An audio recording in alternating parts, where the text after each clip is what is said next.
بسم اللہ الرحمن الرحیم۔ السلام علیکم ناظرین، پروگرام الکلام میں آپ کا میزبان محمد شعیب رضا حاضر خدمت ہے۔ ناظرین کرام، اس پروگرام کے پہلے حصہ میں ہم قرآن کریم کی کچھ آیات کا منشا سمجھنے کی کوشش کرتے ہیں، اور دوسرا حصہ ہمارے عہد کے نمائندہ سیاسی، سماجی، مذہبی اور معاشرتی موضوعات ہوتے ہیں، جن کے اوپر کچھ سوالات ہمارے پاس ہوتے ہیں اور ان کا جواب جاننے کی کوشش کرتے ہیں۔ ہمارے ساتھ شریک گفتگو ہوتے ہیں جناب محمد امانت رسول صاحب۔ بہت شکریہ امانت صاحب آپ کے وقت کا، میری معاونت کے لیے موجود ہیں محمد شارق صاحب۔ شارق، بہت شکریہ، آپ کے پاس سوالات ہوں گے۔ امانت صاحب، اپنے پروگرام کا آغاز کرتے ہیں۔ گزشتہ پروگرام میں ہم نے اختتام کیا تھا کہ قصہ یوسف میں، یعنی حضرت یوسف علیہ السلام کے قصہ میں اور رسول اللہ صلی اللہ علیہ وسلم کی زندگی کے اندر مماثلت کیا کیا ہے، اور ہم نے اس کو بہت اچھے طریقے سے ڈسکس کیا تھا۔ میں آپ سے گزارش کروں گا کہ اب حضرت یوسف علیہ السلام کا قصہ تو پورا ہو گیا، لیکن جو آخری کچھ آیات اس صورت کی بچتی ہیں، آپ اس پہ گفتگو کیجیے۔ بسم اللہ الرحمن الرحیم۔ خواتین و حضرات، سورۃ یوسف کا جو آخری حصہ ہے، اس میں عمومی جو تعلیم ہے وہ مسلمانوں کو دی گئی ہے۔ یعنی آپ یوں سمجھ لیجئے کہ چونکہ اب بات ختم ہو رہی ہے، تو اب نتیجتاً یا خلاصتاً جو میسج اور پیغام ہے اس کو پہنچایا جا رہا ہے۔ سب سے پہلے اللہ سبحانہ و تعالیٰ اس بات کو بیان فرماتا ہے کہ وَكَأَيٍّ مِّنْ آیَةٍ فِي السَّمَاوَاتِ وَالْأَرْضِ، کہ بہت سی اللہ کی نشانیاں ہیں آسمانوں میں اور زمین میں، اور فرمایا کہ وَكَانَ يَمُرُّونَ عَلَيْهَا، اور یہ لوگ ان نشانیوں پر گزرتے بھی ہیں لیکن یہ اعراض کرنے والے ہیں۔ اب یہ جو نشانیوں کا یہاں پر بیان ہوا ہے، در حقیقت نشانیاں کیا ہیں کہ یہ جو عرب کے لوگ تھے یہ سفر کیا کرتے تھے، تجارت بھی کرتے تھے، اور مختلف علاقوں میں اور خطوں میں جاتے تھے۔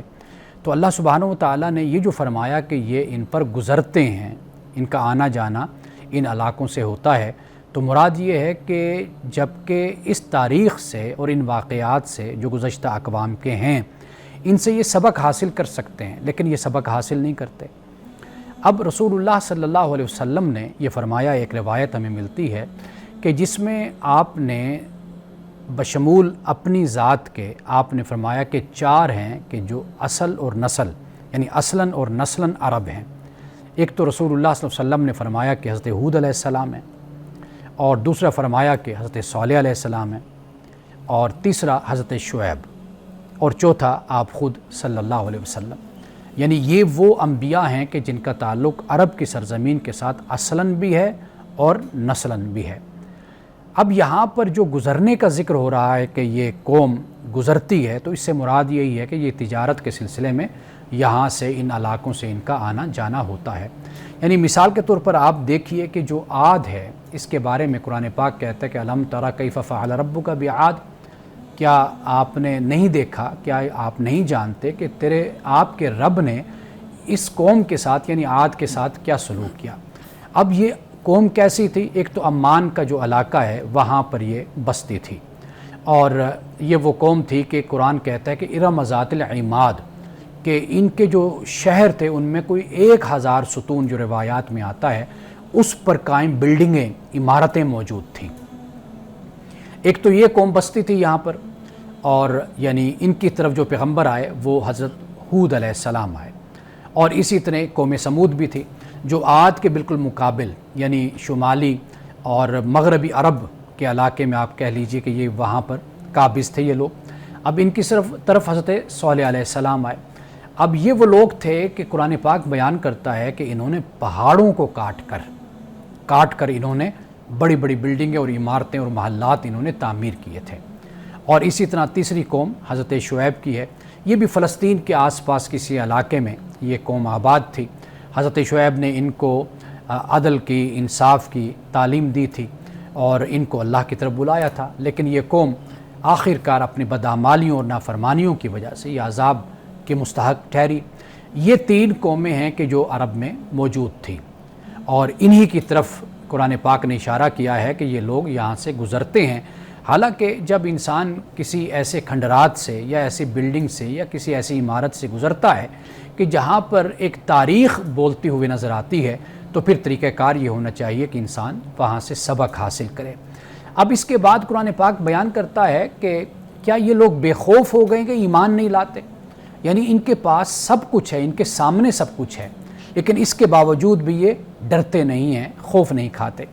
اب ایک بڑی اہم بات اللہ سبحانہ و تعالیٰ نے رسول اللہ صلی اللہ علیہ وسلم سے فرمائی ہے، وہ یہ ہے کہ قل ھذی سبیلی ادعو الی اللہ علی بصیرۃ انا ومن اتبعنی، کہ نبی صلی اللہ علیہ وسلم آپ کہہ دیجئے کہ یہ میرا راستہ ہے کہ میں تمہیں اللہ کی طرف بلاتا ہوں اور میں بصیرت پر ہوں۔ اب یہ بصیرت کیا ہے؟ یعنی میں اور جو میری پیروی کرنے والے ہیں وہ بصیرت پر ہیں۔ اس بصیرت سے مراد ہے کہ دلیل، حجت، برہان، جسے ہم ایویڈنس کہتے ہیں، جسے ہم ایک سائن کہتے ہیں، یہ اس پر کہا کہ میں اور میرے جو ماننے والے ہیں، میری پیروی کرنے والے ہیں، وہ اس پر قائم ہیں۔ اور جو شرک ہے اس کے بارے میں کہا کہ یہ بالکل عقل کے خلاف ہے اور اس پر کوئی بھی دلیل اور کوئی برہان اور کوئی حجت ان کے پاس نہیں ہے۔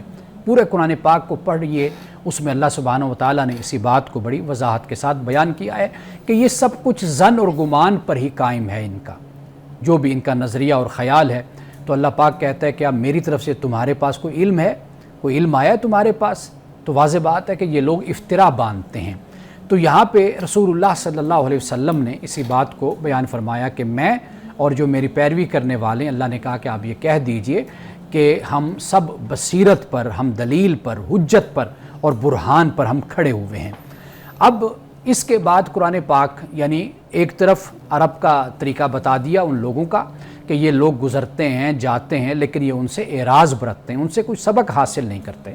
یعنی انسان گزرتا ہے تو وہ عبرت حاصل کرتا ہے، سوچتا ہے اور پھر تقابل کرتا ہے، دیکھتا ہے کہ پیغمبر کا یہ میسیج ہے، یہ پیغام ہے، اور پھر ادھر سے ہم ان مقامات سے بھی گزر رہے ہیں تو ہم عبرت حاصل کریں اور نافرمانی سے اور بے خوفی کی حالت سے ہم باہر نکل آئیں۔ تو قرآن پاک یہ کہتا ہے کہ اللہ سبحانہ و تعالیٰ نے اس سے پہلے بھی پیغمبروں کو بھیجا ہے، یعنی انسانوں کو بھیجا۔ خاص طور پر رجال کا لفظ یہاں پر استعمال ہوا۔ ایک تو معنی مرد ہوتا ہے، یعنی اللہ سبحانہ و تعالیٰ نے مردوں کو رسول بنا کر بھیجا زمین پر، ایک یہ بات ہے۔ دوسرا یہ ہے کہ انسانوں کو بھیجا، آدمیوں کو بھیجا۔ وہ بھیجنے کی وجہ کیا ہے؟ اس کی وجہ یہ ہے کہ جب انسان ہی مخاطب ہیں تو پھر ان سے بات کرنے والا بھی تو انسان ہی ہوگا۔ اس لیے کہ اگر زمین پر فرشتے بستے ہوتے تو اللہ سبحانہ و تعالیٰ پھر فرشتوں کو بھیجتا۔ تو قرآن پاک اس بات کو بھی بیان کرتا ہے کہ یہ کفار تقاضا کرتے ہیں کہ فرشتے کیوں نہیں آتے؟ تو اللہ پاک یہ کہتا ہے کہ اگر زمین پر میں فرشتوں کو بھی بھیجوں، وہ تم سے کلام کرنے کے لیے پھر انسانی لباس پہنیں گے، یعنی انسانی صورت اور شکل میں تمہارے پاس آئیں گے۔ کیوں؟ اس لیے کہ تم انسان ہو، وہ فرشتہ ہے۔ تو فرشتہ اگر تمہارے سامنے آ جائے گا تو پھر کس طریقے سے وہ میسیج، اپنا پیغام جو تم تک دے گا، اس کو تم کیسے قبول کرو گے؟ وہ تمہارے لیے قابل ادراک کیسے ہوگا، قابل فہم کیسے ہوگا؟ تو اللہ سبحانہ و تعالیٰ نے اس لیے فرمایا کہ ہم نے آدمیوں کو، انسانوں کو ہم نے پیغمبر اور رسول بنا کر ہم نے زمین پر بھیجا ہے۔ اب اس کے بعد آخری بات جو اللہ سبحانہ و تعالیٰ بیان فرماتا ہے وہ یہ ہے کہ پیغمبر مایوس ہونے لگے تو اللہ سبحانہ و تعالیٰ کی طرف سے پھر مدد آئی، اور وہ لوگ کہ جن کو ڈرایا گیا، جن کو کہا گیا کہ بھئی آخری دن آنے والا ہے قیامت کا، جب حساب و کتاب ہوگا، تو وہ لوگ اس وقت اس کو جھوٹا خیال کرنے لگے۔ تو اللہ کی طرف سے پھر وہ فیصلہ زمین پر اترا، اس لیے کہ اللہ کا رسول زمین پر حجت ہوتا ہے، یعنی ایک چھوٹی قیامت رسول کی زندگی میں قائم کر دی جاتی ہے کہ نافرمان اپنے انجام کو پہنچتے ہیں اور جو فرما بردار ہوتے ہیں وہ انعام اور اکرام کے اللہ کی طرف سے حقدار بنتے ہیں۔ آخری بات یعنی جس آیت پر اس کا اختتام ہوتا ہے اس سورت کا، وہ یہ ہے کہ اللہ پاک فرماتا ہے کہ لقد کان فی قصصہم عبرۃ لأولی الالباب، کہ اللہ سبحانہ و تعالیٰ ان قصوں کو بیان کرتا ہے، واقعات کو بیان کرتا ہے۔ کیوں بیان کرتا ہے؟ اس میں عبرت ہے عقل والوں کے لیے۔ اب عقل والے دو طرح کے ہوتے ہیں قرآن پاک میں۔ ایک عقل رکھنے والا وہ ہے کہ جو سوچنے اور سمجھنے کی صلاحیت اللہ نے سب کو دے رکھی ہے، لیکن ایک عقل وہ ہوتی ہے کہ جس میں انسان اپنا تزکیہ کرتا ہے، اپنے آپ کو اس قابل اور اس میسیج کے سمجھنے اور اس کی پاکیزگی تک اپنے آپ کو پہنچانے کی کوشش کرتا ہے۔ یعنی جیسے ایک انسان تربیت یافتہ ہے اور ایک انسان غیر تربیت یافتہ ہوتا ہے، اسی طرح ایک عقل ہے جو تربیت یافتہ ہے، ایک عقل وہ ہے کہ جو تربیت یافتہ نہیں ہے۔ تو یہاں پر قرآن پاک نے اولو الالباب کہا کہ ان قصوں میں عبرت ہے، یعنی سوچنا ہے، سمجھنا ہے، نتیجہ اخذ کرنا ہے ان لوگوں کے لیے جو عقل والے ہیں۔ اب ناظرین کرام ایک بات ہمیں یہاں پر یہ سمجھ آ جاتی ہے کہ قرآن پاک نے اگر ہسٹری کو بیان کیا ہے وہ اس لیے نہیں بیان کیا کہ جیسے رستم و سہراب کے قصے اور واقعات ہوتے ہیں جس میں سبق تو کوئی نہیں ہوتا، بس اس میں ایک سکون اور اطمینان کا، ایک لطف اور تفریح کا ایک ذریعہ ہوتا ہے، لیکن قرآن پاک نے تاریخ کے اس پہلو کو اجاگر کیا ہے کہ اگر قرآن تاریخ کو بیان کرتا ہے، ہسٹری کو بیان کرتا ہے، تو اس کا پہلو یہ ہے کہ تم اپنے کردار کا احتساب کرو، دیکھو پہلی امتوں نے، پہلی اقوام نے یہ غلطیاں کی تھی، تم کہیں یہ غلطیاں نہ کرنا۔ وہ جس عذاب سے یا جس ادبار سے یا زوال سے دو چار ہوئی تھی، تم اس ادبار اور اس زوال سے کہیں تم نہ دو چار ہو جانا، بلکہ اللہ سبحانہ و تعالیٰ نے دو کریکٹر، دو کردار انسانوں کے سامنے رکھ دیے ہیں۔ وہ اس طرح رکھے ہیں کہ جیسے دن اور رات کا وقت ہوتا ہے، کہ جیسے سفیدی اور سیاہی ہوتی ہے، اسی طرح اللہ تعالیٰ نے ظلم اور ایمان کو، شرک کو، اسلام کو اللہ تعالیٰ نے بالکل دو حصوں میں واضح کر دیا ہے۔ تو یہ بات ہے کہ جو ہمیں سمجھنی چاہیے۔ اب اس کے بعد جو اللہ سبحانہ و تعالیٰ قرآن پاک کے بارے میں یہ فرماتا ہے کہ یہ قرآن اللہ کا کلام وہ ہے کہ جو افترا نہیں ہے، یعنی اس کو گھڑا نہیں گیا، اس کو کسی انسان نے بنایا نہیں ہے، اور پھر کہا کہ جو پہلے نازل ہوئی کتابیں قرآن ان کی تصدیق کرنے والا ہے، اور پھر قرآن پاک وہ کتاب ہے کہ جو ہر شے کی تفصیل، یہاں پر جو ہر شے کہا ہے چونکہ مخاطب اس وقت جو لوگ موجود تھے اور بنیادی عقائد میں چونکہ ان کی خرابی تھی اور جو ان کے سوالات تھے، جو اعتراضات تھے، اللہ سبحانہ و تعالیٰ نے قرآن پاک میں تفصیل کے ساتھ ان کے سوالات کو، ان کے اعتراضات کو ایڈریس کیا اور ان کی گمراہیوں کو بیان کیا، اور فرمایا کہ قرآن پاک ہدایت اور رحمت ہے اس کے لیے جو ایمان لاتا ہے اور ایمان لانے کا ارادہ رکھتا ہے۔ مولانا صاحب بہت شکریہ۔ یہ جو آخری بات آپ نے کی ہے، میں چاہوں گا آپ اس کو مزید اچھے طریقے سے ایلیبریٹ کیجیے گا۔ یہاں پہ ایک ہمیں وقفہ لینا ہے۔ ناظرین کرام ہمارے ساتھ رہیے گا، ملتے ہیں ایک وقفے کے بعد۔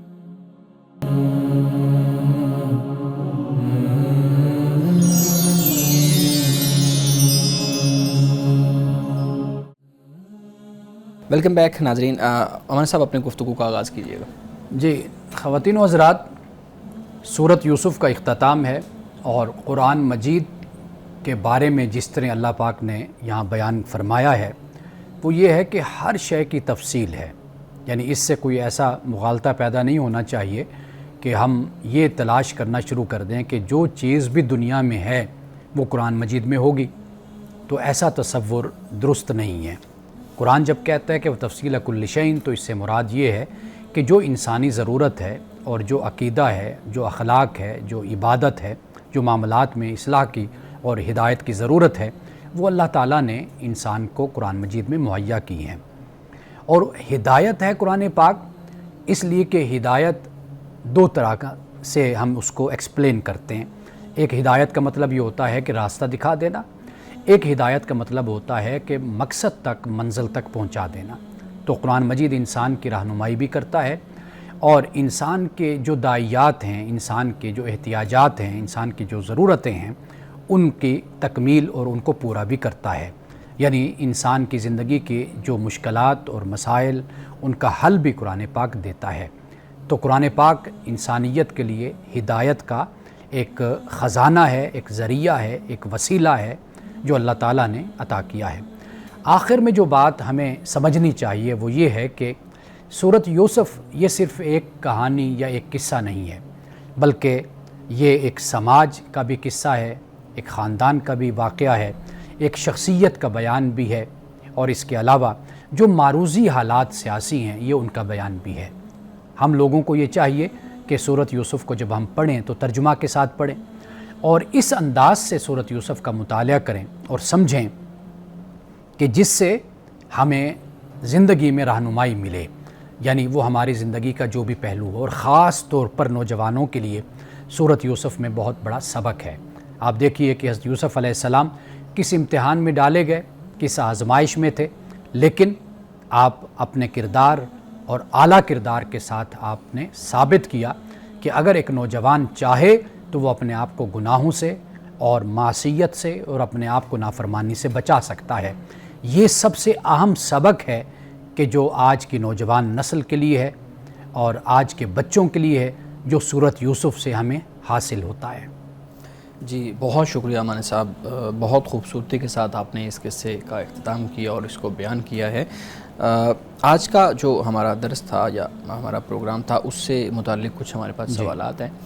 اچھا، سب سے پہلے تو قرآن کریم جو آخری آیات آپ نے بیان کی اس میں باقاعدہ کہا گیا کہ میں شرک کرنے والوں میں سے نہیں ہوں. رسول اللہ صلی اللہ علیہ وسلم کو مخاطب کر کہا گیا کہ ان کو بتائیں کہ میں شرک کرنے والوں میں سے نہیں ہوں. بڑا گناہ ہے، قرآن اس کو بڑا گناہ قرار دیتا ہے اور واقعی اس کی مذمت بھی کرتا ہے.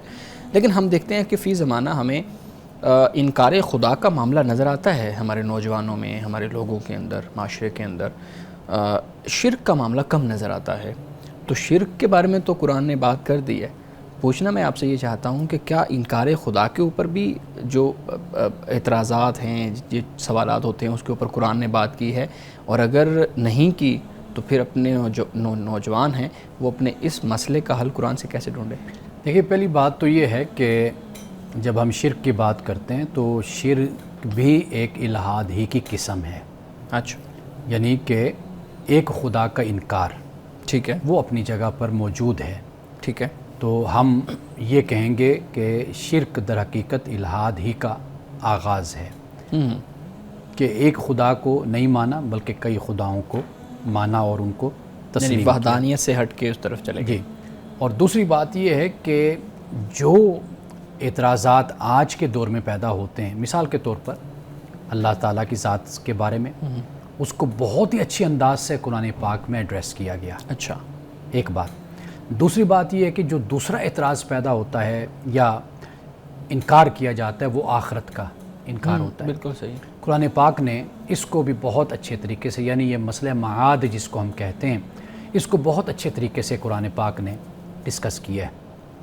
اور اسی طرح جو تیسرا مسئلہ بیان ہوتا ہے وہ نبوت کا معاملہ ہے، اس کو بھی قرآن پاک نے بہت ہی آسان طریقے سے اور بڑی آپ کہہ لیجئے کہ لاجیکلی ان کو بیان کیا ہے. تو لہٰذا جب آپ الہاد کی بات کرتے ہیں تو الہاد کو صرف ایک دائرے میں آپ بند نہ کریں.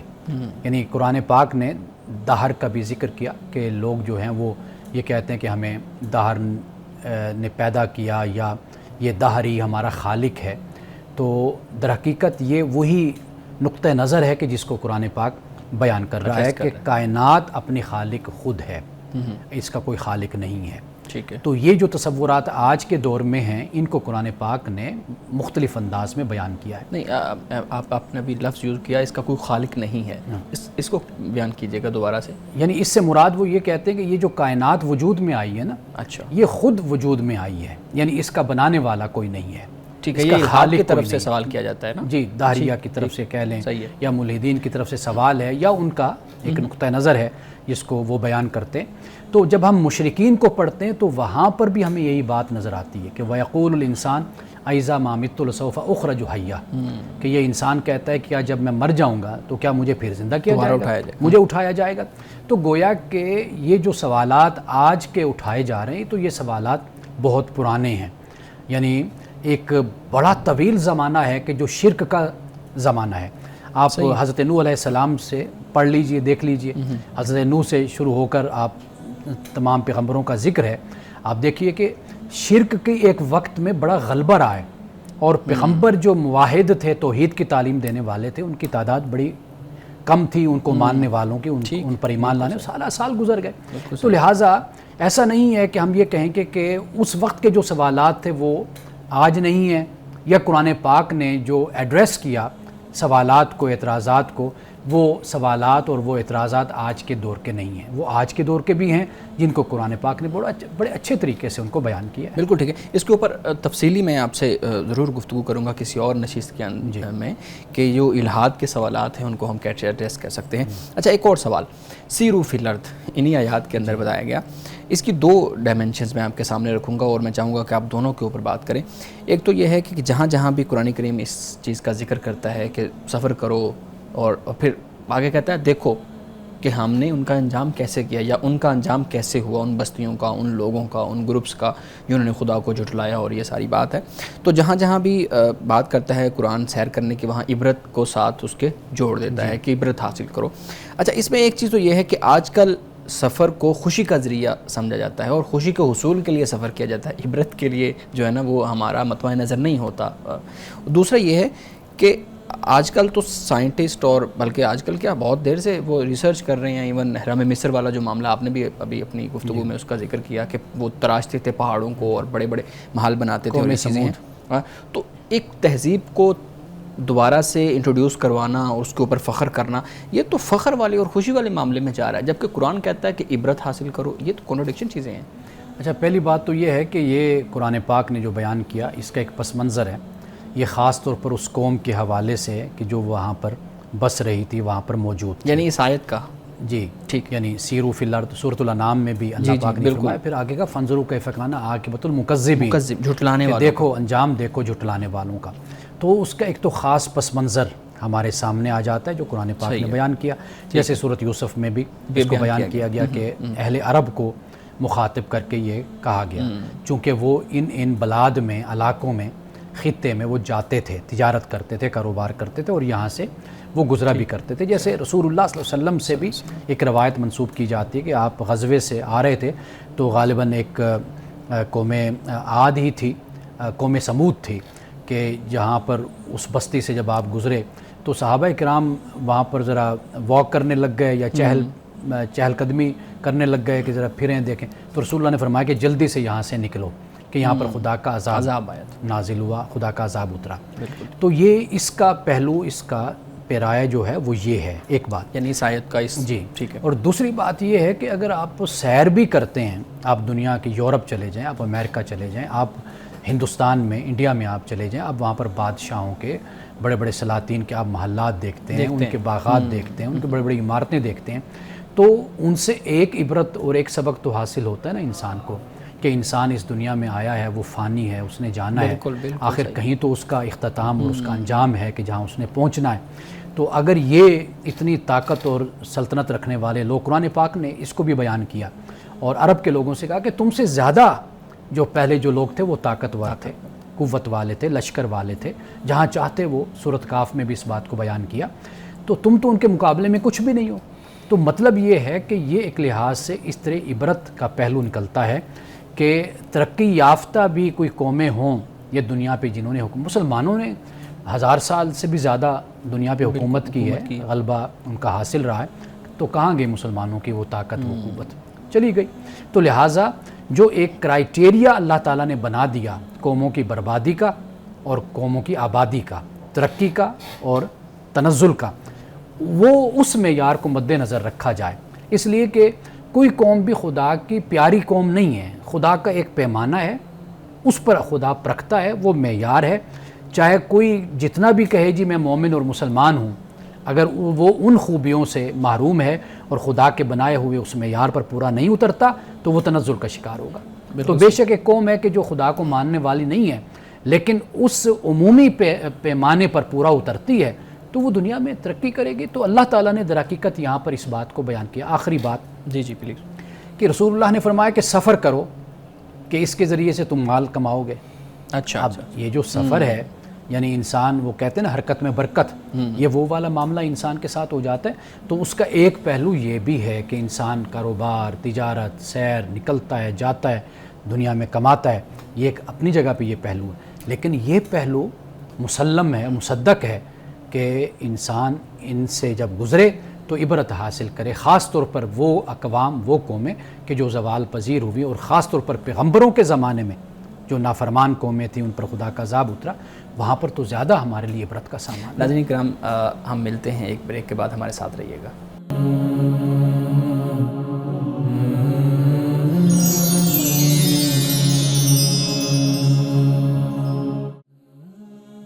ویلکم بیک ناظرین. امان صاحب, آپ گفتگو کر رہے تھے اور سیرو فی الارض اس پہ بات ہو رہی تھی. اچھا, آپ نے بڑی اچھے طریقے سے اس کی ایک ڈائمینشن کو بتایا کہ کس طرح اس کو لینا چاہیے. اس پہ میں مختصر آپ سے یہ پوچھوں گا کہ پھر جو مطلب خوشی کے حصول کے لیے سفر کرنا اور جو ہے نا وہ ایک جگہ سے دوسری جگہ جانا, یہ ممانعت تو نہیں ہے نا کسی صورت میں بھی, یا صرف اس کو اسی لیے ہم نے دیکھنا ہے؟ دیکھیے, وہ ایک خاص پس منظر میں نے آپ کے سامنے رکھ دیا, قرآن مجید نے اس کو بیان کیا ہے. باقی اس کے علاوہ انسان سفر کرتا ہے, اپنی جگہ چینج کرتا ہے, اپنا مکان بدلتا ہے, لوگ بدلتے ہیں, انسان دوسرے ملک میں جاتا ہے تو یہ ایک طبعی اور فطری طور پر انسان کی شخصیت پر، ذات پر اس کے بڑے مثبت اور بڑے اچھے اثرات انسان کی ذات پر مرتب ہوتے ہیں، تو لہٰذا اس کی کوئی ممانعت نہیں ہے۔ یہ مشاہدے میں آتی ہے چیز، یہ تجربے میں آتی ہے، آبزرویشن ہے، آپ دنیا میں نکلتے ہیں، دنیا کو دیکھتے ہیں، لوگوں سے ملتے ہیں، آپ کا ایکسپوجر بڑھتا ہے، یہ بہت ضروری ہوتا ہے۔ تو لہٰذا اس حوالے سے کوئی ممانعت، دیکھیں نا اطلب العلم کی جو بات ہے کہ علم طلب کرو، تو وہ علم کیسے ہوگا؟ سفر سے ہی ہوگا، ہاں بالکل، پھرنے سے ہوگا، جہاں پر آپ جاتے ہیں آپ علم حاصل کرتے ہیں۔ ایک علم ہے کتابی، ایک علم ہوتا ہے کہ انسان چل پھر کر انسان حاصل کرتا ہے اپنے مشاہدے سے، اپنے تجربے سے، یہ بھی ایک بہت بڑا علم ہے۔ بالکل بالکل صحیح ہے، بالکل صحیح ہے، بہت خوبصورت۔ اچھا آخری سوال میں آپ کے سامنے رکھتا ہوں۔ آپ نے اپنی گفتگو میں کہا کہ اللہ رب العزت نے رجال کا لفظ استعمال کیا جب انبیاء کی بات کی ہے، یعنی مرد نبی، تو کیا صرف مرد ہی نبی ہیں؟ مطلب یہ ایک بہت بڑا اعتراض اور سوال بھی ہے کہ اگر صرف مرد ہی نبی ہیں، کوئی عورت نبی نہیں آئی ابھی تک، ہمیں اس کا نہیں ملتا تاریخی طور پہ، تو پھر ایک بہت بڑا سیگمنٹ جو ہے 50% ہی اس کو کہہ لیں کہ خواتین ہیں، اس کو تو نگیٹ کر دیا گیا نا پھر، کہ مرد جو ہے نا وہ صرف نبی ہیں، عورتیں نبی نہیں ہیں، تو پھر وہ تو سپیریئر انفیریئر والا معاملہ ہو جاتا ہے۔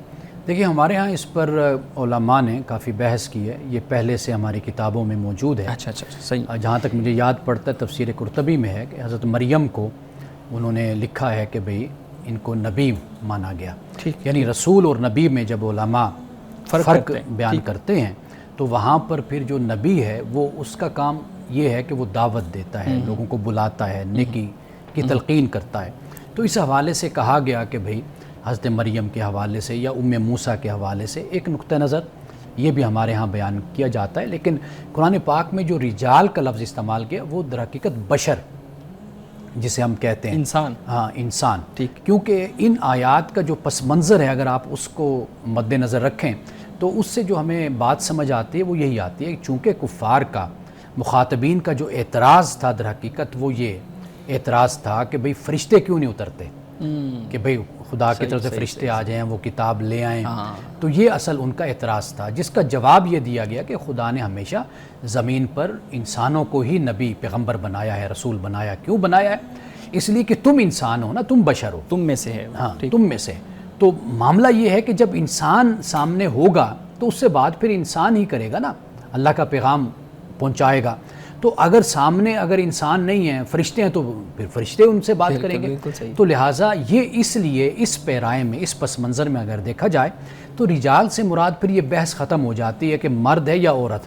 اب بحث یہ ہے کہ اللہ پاک کفار سے یہ کہہ رہا ہے کہ تم فرشتے کا مطالبہ کرتے ہو تو تم انسان ہو، تو فرشتہ تمہارے پاس نہیں آئے گا، تمہارے پاس انسان ہی میرا پیغام لے کر آئے گا۔ بالکل ٹھیک ہے، بہت خوبصورتی کے ساتھ آپ نے اس کا جواب دیا ہے۔ شارق آپ کے پاس سوالات ہوں گے، امان صاحب کے سامنے رکھیے گا، ہم ان کے جوابات جان سکیں۔ جی تو بہت شکریہ مجھے سوالات کرنے کا موقع دینے کے لیے۔ اچھا میں یہ جاننا چاہتا ہوں کہ قرآن میں ایک جگہ ذکر ہے کہ قرآن کی حفاظت کا ذمہ اللہ تعالیٰ نے خود لیا اور اس میں کوئی تبدیلی نہیں کی جا سکتی، لیکن دوسری طرف ہم دیکھتے ہیں کہ قرآن میں مختلف انٹرپریٹیشن قرآن کی پائی جاتی ہیں اور لوگوں نے کی ہیں اپنے حساب سے، تو تبدیلیاں تو کی گئی ہیں، تو پھر قرآن کے کس ٹیکسٹ کے بارے میں یا کس موضوع کے بارے میں کہا گیا ہے کہ تبدیلی نہیں کی جا سکتی؟ دیکھیے پہلی بات تو یہ ہے کہ دو چیزوں میں فرق ہے، ایک تو قرآن کا ٹیکسٹ ہے جی، اور ایک ہے اس ٹیکسٹ کی تشریح، انٹرپریٹیشن، تفسیر، کومنٹری آپ کہہ لیجیے، یہ دوسرے نمبر پر ہے۔ اب قرآن پاک کا جو ٹیکسٹ ہے، قرآن ٹیکسٹ ہے، قرآن کا یہ دعویٰ ہے کہ یہ محفوظ ہے۔ اچھا پھر تھوڑا سا تاریخی حوالے سے میں پڑھ رہا تھا، برمنگھم یونیورسٹی میں ایک اسکالر نے اس پر کام کیا اور وہاں پر پتہ نہیں 70 سال یا 100 سال کتابیں ایسے پڑھی رہیں تو اس پر توجہ نہیں کی گئی۔ تو وہ جو محقق ہے اس نے جب ان کتابوں کی پڑتال کی، دیکھا، نکالا تو قرآن مجید کی ایک صورت یعنی لکھی ہوئی، اور یہ صورت جو ہے یہ رسول اللہ صلی اللہ علیہ وسلم سے آپ کے 20 سال کے بعد یہ لکھی گئی تھی، وہ صورت جو اس کو ملی، اچھا وہ کہتے ہیں کہ وہ صورت بالکل ویسے ہے، یعنی جو جیسے آج قرآن پاک موجود ہے، یعنی کوئی زیادہ فرق نہیں ہے۔ اگر وہ فرق زیادہ ہے تو وہ بھی لکھنے کا جو طریقہ ہے، رسم الخط حجازی اس وقت تھا تو اس میں وہ لکھا گیا۔ اچھا پھر اس طرح اگر آپ خود جو اسلام پر تنقید کرنے والے ہیں نا، اسلام کے نقاد ہیں، جی اگر آپ ان کا بھی مطالعہ کریں نا، ان کو بھی دیکھیں تو آپ کو معلوم ہوگا کہ انہوں نے بھی قرآن پاک کی اس حفاظت پر کوئی اعتراض نہیں کیا. اب ولیم میور کو آپ دیکھ لیں، جو دا لائف آف محمد بالکل فرام ایتھینٹک سورسز، جو اس کی کتاب ہے اوریجنل سورسز، حالانکہ وہ اس نے بڑی تنقید کی، اور اسی کے جواب کے لیے سر سید نے اپنا کام انگلینڈ گئے تھے تو پھر خطبات احمدیہ لکھی سر سید نے. لیکن آپ دیکھ لیں کہ ولیم میور کا بھی جو اعتراض ہے وہ باقی باتوں پر ہے، قرآن کی حفاظت پر نہیں، اس پہلو پر نہیں ہے. بالکل اس نے بھی اس کو تسلیم کیا. آپ انسائکلوپیڈیا آف برٹینیکا کو اٹھا کر دیکھ لیجئے، اس میں جو قرآن پر بحث ہے آپ اس کو دیکھ لیجئے، اس میں بھی انہوں نے اسی بات کو تسلیم کیا ہے. تو لہٰذا یعنی تاریخی حوالے سے، تجرباتی حوالے سے اگر آپ ان چیزوں کو دیکھیں تو قرآن پاک کا ٹیکسٹ تو بالکل محفوظ ہے. ڈاکٹر حمید اللہ صاحب کی جو کتابیں ہیں ان کو بھی اگر آپ دیکھیں، جو خاص طور پر خطبات بہاولپور ہے، تو اس میں انہوں نے اس پر بڑی تفصیل سے گفتگو کی ہے، بات کی ہے، انہوں نے بتایا ہے. اچھا، اس کے علاوہ یہ تو قرآن کے ٹیکسٹ پر ہم نے بات کر لی. اب جو آپ نے بات کی انٹرپریٹیشن کی، اصل وہاں پر اختلاف آتا ہے. اچھا، اس کے بھی اب دو حصے آپ کر لیں.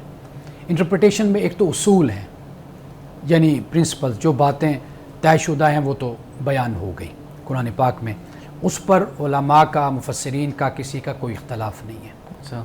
اچھا، ایک حصہ جو بنتا ہے وہ بنتا ہے جس کا تعلق انسان کے غور و خوض کے ساتھ ہے، انسان فکر کے ساتھ ہے، فکر کے ساتھ ہے. وہ پھر حصہ ایسا ہے کہ جس پر پھر انسانوں میں اختلاف پھر ہو جاتا ہے. تو قرآن میں بذات خود اس کے ٹیکسٹ میں نہیں ہے، اس کی پھر تفسیر اور انٹرپریٹیشن، اس میں پھر علماء کا اختلاف ہوتا ہے.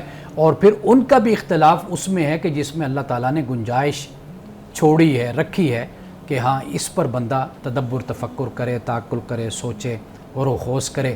اس میں پھر اختلاف پھر فطری بات ہو جاتی ہے. لیکن یہ کیوں ہے اختلاف؟ مطلب انٹرپریٹیشن کے اندر آپ اس کو مزید تھوڑا واضح کیجئے گا کہ فکری اختلاف کیوں ہے.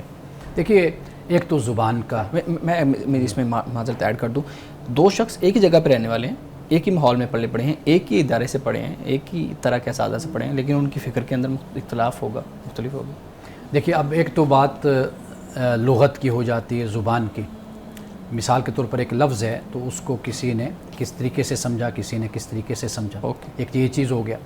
دوسرا معاملہ اگر ہم اس سے آگے بڑھیں تو وہ یہ ہوتا ہے کہ کوئی مفسر جو انسا ہے وہ قرآن کی تفسیر کرتا ہے، کوئی حدیث کی طرف جاتا ہے، وہ اس سے فائدہ اٹھاتا ہے. اس طرح کر کے بہت سی ایسی وجوہات ہوتی ہیں. پھر انسان کی اپنی فکر ہے، اپنی سوچ ہے. مثال کے طور پر ہم یہاں پر بیٹھے ہوئے ہیں، اب آپ ایک ہی مسئلے کو بیان کریں گے تو ہماری طرف سے، ہر کسی کی طرف سے اپنے ایک الفاظ ہوں گے، اپنا ایک طریقہ ہوگا بات کہنے کا، اپنا ایک ویو ہوگا، وہ بیان کرے گا. تو اختلاف کی ایک وجہ یہ بھی ہوتی ہے. ویسے بھی قرآن پاک اس بات کو بیان کرتا ہے کہ اللہ تعالیٰ اگر چاہتا تو تمہیں ایک امت بنا دیتا. تو وہ ایک امت یا ایک جماعت نہیں ہے، یہ انسان کو آزادی ہے کہ وہ اپنے غور و فکر سے، تدبر و تفکر سے مختلف نتائج پیدا کرتا ہے. ٹھیک ہے. اچھا، شارق، یہاں پہ ہمیں وقفہ لینا، اس کے بعد آپ سوال کیجیے گا. ناظرین کرام، ہم ملتے ہیں ایک بریک کے بعد، ہمارے ساتھ رہیے گا.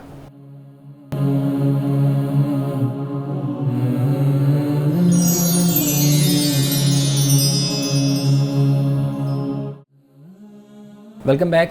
شارق، آپ سوال کرنے لگے تھے ہمارے ساتھ. جی، تو آپ نے جو جواب دیا اس میں سے میں نے 2 پوائنٹس لکھے ہیں.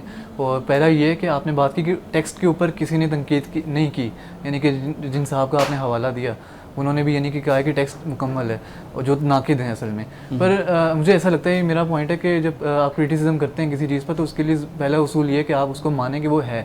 تو میرے خیال میں اس لیے شاید کہا جا سکتا ہے کہ ٹیکسٹ کے اوپر نے اختلاف نہیں رکھا تاکہ اس پر بات کی جا سکے.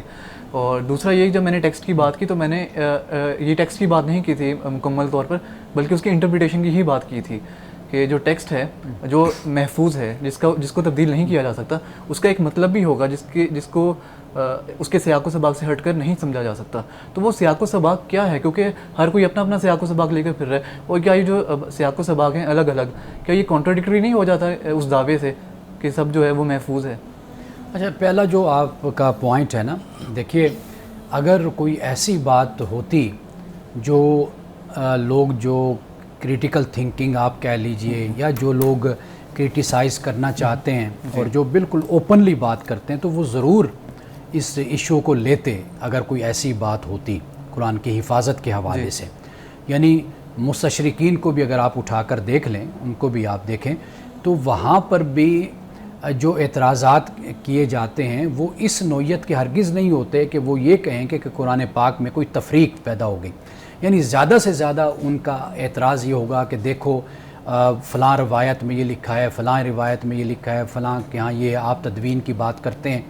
وہ ساری جو روایات ہیں ان کا بھی جائزہ لیا گیا، اس پر بھی بات کی گئی، اس پر بھی کام ہوا ہے. لیکن جو قرآن پاک کا ٹیکسٹ ہے، اس کا جو متن ہے، اس پر کسی کا بھی اس طریقے سے اعتراض نہیں ہے کہ جس پر یہ کہا جائے کہ دیکھیں جی یہ آیت یا یہ مقام یہ پہلے اس طریقے سے بیان تھا، اب دیکھیے یہ فلاں نسخے میں اس طریقے سے اس کو بیان کیا گیا. ڈاکٹر حمید اللہ صاحب کا میں نے حوالہ دیا، جرمنی میں باقاعدہ طور پر ایک ادارہ اس طرح کا موجود ہے. ابھی ہمارے ایک دوست بھی وہاں سے ہو کر آئے تو وہاں پر تقریباً ساری اسلامی دنیا سے دوسری جگہوں سے قرآن پاک کے بڑے نسخے منگوائے گئے اور پھر ان نسخوں کو ٹیلی کر کر دیکھا گیا اور نتیجتاً جو رپورٹ سامنے آئی وہ رپورٹ یہی تھی کہ قرآن پاک میں کوئی اتنا بڑا اختلاف موجود نہیں ہے. اگر کوئی ایسا ہے تو وہ ممکن ہے کہ کاتب نے لکھا اور اس کے لکھنے میں، جیسے ہم کتابت کرتے ہیں تو کتنی پروف ریڈنگ ہمیں کرنی پڑتی ہے، کوئی نہ کوئی مسٹیک، کوئی نہ کوئی غلطی رہ جاتی ہے. تو وہ اس طرح کی کوئی مسٹیک تو ان نسخوں میں موجود ہے، لیکن اس طرح کی کوئی بڑی غلطی نہیں ہے کہ جس کی بنیاد پر یہ کہا جائے کہ قرآن پاک میں کوئی تحریف ہوئی ہے. ایک بات تو یعنی ابھی ہم صرف ٹیکسٹ کی بات کر رہے ہیں. جی ٹیکسٹ کی، ایک تو یہ بات ہوگی. دوسری بات میں یہ گزارش کروں گا کہ آپ قرآن مجید کو اس وقت فی الحال عارضی طور پر آپ کہیے کہ قرآن پہ ہم نہیں بات کر رہے ہیں. آپ کوئی بھی کتاب اٹھا لیجئے، کسی کی بھی اٹھا لیجئے، تو اس پر آخر ایک ویو نہیں ہوگا، دو نہیں ہوں گے، تین نہیں ہوں گے، چار نہیں ہوں گے. آپ کسی کو بھی لے لیں تو مثال کے طور پر اقبال کو آپ پڑھ کر دیکھ لیں. اب اس کی شاعری پر کتنے کتابیں ہیں اور کتنا اختلاف ہے. یعنی مارکسزم کے حوالے سے اقبال کو اگر دیکھا جائے اور اقبال کو اسلامی حوالے سے دیکھا جائے، سوشلزم کے حوالے سے دیکھا جائے، یعنی مختلف نظریات اور نظام زندگی کے حوالے سے دیکھا جائے تو لوگ اقبال کو کسی نہ کسی پہلو سے اپنی طرف لے آتے ہیں. معاملہ اصل میں یہ ہے کہ اختلاف جو ہے وہ انسان کی تھنکنگ کا، جسے ہم کہتے ہیں نا کہ مذہبی تعبیر کا اختلاف ہوتا ہے. اس کو اس طریقے سے نہیں کہا جا سکتا کہ یہ مذہب ہی سے انہوں نے یہ اختلاف مذہب کے اندر موجود تھا. یہ اصل میں اس تعبیر کا، اس سوچ کا اختلاف ہوتا ہے کہ جو لوگوں میں موجود ہوتا ہے. مثال کے طور پر امام حنیفہ، امام شافعی، امام احمد بن حنبل، امام مالک، ان میں ایک اختلاف موجود ہے. اسی طرح اشعری ابو الحسن اشعری کو لے لیں، ابو منصور ماتریدی کو لے لیں، معتزلہ کو لے لیں، ان کے اندر بھی اختلاف موجود ہے. تو یہ جو اختلاف ہے اس کو میرا خیال ہے کہ ہم اس کو رحمت سمجھیں، پازیٹیو ہے، مثبت ہے کہ انسان مختلف طریقوں سے سوچتا ہے اور مسائل کے حل کی طرف بڑھتا ہے. آپ نے باقی کتابوں کو ریفر کیا، جو عام کتابیں ان میں اختلاف لوگوں کا ہو سکتا ہے، لیکن جب ہم قرآن کی بات کرتے ہیں تو اس لیے کرتے ہیں کہ قرآن کے بارے میں کہا جاتا ہے کہ ایک مکمل کوڈ ہے اور یعنی کہ ایک خاص کتاب ہے. تو اس کا ایک مکمل کوڈ ہونا چاہیے، ہمیں پتہ ہونا چاہیے کہ واضح شکل میں اس طرح قرآن بات کرتا ہے. باقی کتابوں کے ساتھ تو کمپیریزن نہیں کیا جا سکتا نا اس کا، اگر لوگوں کا اختلاف ہے باقی کتابوں میں. تو قرآن کے بارے میں جب میں آپ کو ایک مثال بتاتا ہوں. یعنی جو اصول ہیں، جو بنیادی باتیں ہیں، وہ تو ان میں تو کوئی اختلاف نہیں. یعنی مثال کے طور پر نماز میں کیا اختلاف ہے، روزے میں کیا جو قرآن پاک نے بیان کیا، زکوٰۃ میں کیا اختلاف ہے، حج کی فرضیت میں کیا اختلاف ہے. اچھا پھر یہ کہ جو معاشرتی طور پر حقوق و فرائض ہیں، والدین ہیں، اولاد ہے، رشتہ دار ہیں، یتامہ ہیں، مساکین ہیں، مسافر ہیں، اس میں بھلا کیا اختلاف ہے. اسی طرح قرآن پاک میں جو احکام ہمیں ہماری سیاسی حوالے سے، سیاست کے حوالے سے دیے گئے، اس میں کوئی اختلاف نہیں. بنیادی طور پہ بنیادی یعنی کوئی اختلاف نہیں. اصل میں نے وہی گزارش کی نا کہ کچھ ایریا قرآن پاک کا ایسا ہے کہ جس میں اختلاف کی خود گنجائش موجود ہے. آپ اس کو انسانی غور و خوض پر چھوڑ دیا گیا، انسان کے تدبر اور تفکر پر چھوڑ دیا گیا. پھر اس کا کوئی تعلق آپ کے بلیف کے ساتھ بھی نہیں بنتا.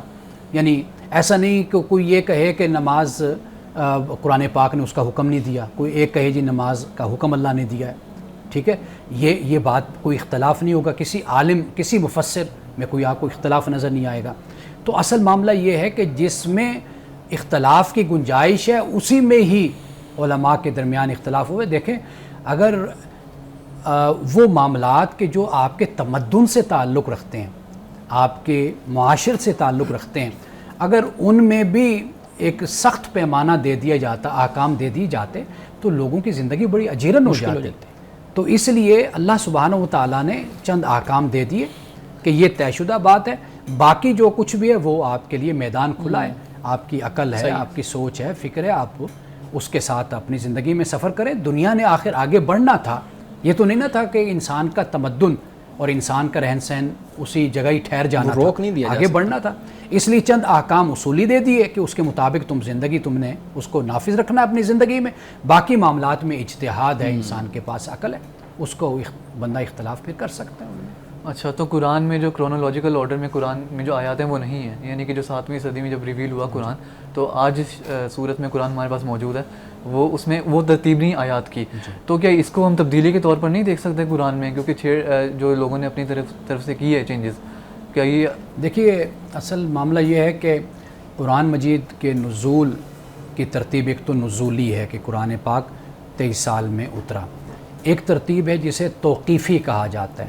توقیفی سے مراد یہ ہے کہ رسول اللہ صلی اللہ علیہ وسلم نے اللہ پاک کی رہنمائی میں یہ بتایا کہ اس آیت کو, اس سورت کو اس جگہ پر رکھا جائے اور اس کی یہ ترتیب بنائی جائے. اس کو پھر ہم نظم قرآن کہتے ہیں. یعنی نظم قرآن یہ ہے کہ ہر آیت دوسری آیت سے جڑی ہوئی ہے, لنکڈ ہے, ہر سورت دوسری سورت سے جڑی ہوئی ہے. سورۃ الفاتحہ دعا ہے, بندہ کہتا ہے مجھے سیدھی راہ دکھا, تو سورۃ البقرہ میں ہدی للمتقین کہ ہدایت ہے ان لوگوں کے لیے جو متقین ہیں. اب یہاں پر یہ بھی ہدی للناس بھی اللہ تعالیٰ نے کہا. تو گویا کہ ایک ترتیب توقیفی ہے. توقیفی میں یہ ہے کہ اللہ تعالیٰ نے رہنمائی کی, رسول اللہ نے یہ بتایا کہ اس آیت کو یہاں پر رکھو, اس آیت کو یہاں پر رکھو. یہ پورا قرآن رسول اللہ کی رہنمائی میں, ہدایت میں, آپ کے فرمان کے مطابق یہ قرآن آپ اپنی زندگی میں دے گئے, اور صحابہ نے اسی کو تلاوت کیا, قرآن پاک کو پڑھا, نمازوں میں پڑھا, ایک دوسرے کو سنایا, ایک دوسرے کے ساتھ قرآن پاک کی تلاوت کی. تو اس لیے قرآن پاک اس طرح رائج ہو گیا تھا مسلمانوں کی زندگی میں کہ اگر لکھا ہوا نہ بھی ہوتا نا تو سینہ بسینہ بھی قرآن چلتا. تو قرآن اتنا محفوظ ہو چکا ہے کہ اس پر اب اس طرح کے اعتراض کا وارد ہونا یہ اب ایک محال صورت بن جاتی ہے. بہت شکریہ امان صاحب, آپ نے بہت اچھے انداز سے ان سوالات کو ایڈریس کیا ہے. ناظرین کرام, اپنے پروگرام کا اختتام ہم اس دعا کے ساتھ کرتے ہیں, اللہ رب العزت حسن کلام عطا فرمائے, تاثیر کلام عطا فرمائے, ہماری زبان کی گروں کو کھول دے اور سننے والوں تک خیر کا پیغام پہنچے. اجازت دیجیے, خدا حافظ.